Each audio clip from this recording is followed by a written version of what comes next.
आसिफ है और सामने मेरी केबल है। जब आग लगी तो मुझे पता चला लड़के जब भाग के आए। मैं गया था, मैंने कहा चाबी दो ताला खोल के आता हूँ। पता चला कि ऊपर ताला लगा हुआ है। बाबा ने बोला आग लगी हुई है। मैंने कहा आग हल्की है। ताला भी उन्होंने बताया ऊपर से कि ताला लगा हुआ है, हम निकल नहीं सकते। इन्होंने नहीं बताया कि ताला लगा हुआ है, उन्होंने ऊपर से बताया कि ताला लगा हुआ है, हम निकल नहीं सकते। फायर ब्रिगेड वाले को फोन किया, नहीं आए।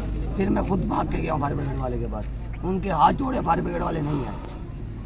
बहुत देर के बाद है, तब तक तो आग ने सब कुछ लपेट लिया था। चीपा वालों के पास गए, वो अपने चौकीदार का काम था, चाबी देता, नहीं चला जाता। क्या यहाँ पे जो किसी सरकारी महकमे के बंदे को आपने देखा है कि वो यहाँ पे आता हो, कोई सरकारी डिपार्टमेंट आग लगने से पहले कोई चेक होता हो, कोई इदारे के बंदे आते हो, कोई हुकूमत, हमने इसके अंदर कोई इंटरेस्ट नहीं करा ना, यहाँ पे कोई आया है नहीं, कोई नहीं आया, कभी कोई ऐसी बात ही नहीं। हम नहीं झूठ बोलेंगे जी, जब कुछ चेक नहीं हो रहा है। ये रिहायशी इलाका है, जो हमने रिहायशी इलाका है। ये पीछे जाओ, सारी आबादी है, ये पूरी कंपनियों से घेर वहाँ चलो, कंपनी जल सकती है। चले, बंद करना चाहिए। और कोई बात करना चाहता है भाई? आप बात करना चाहते हैं?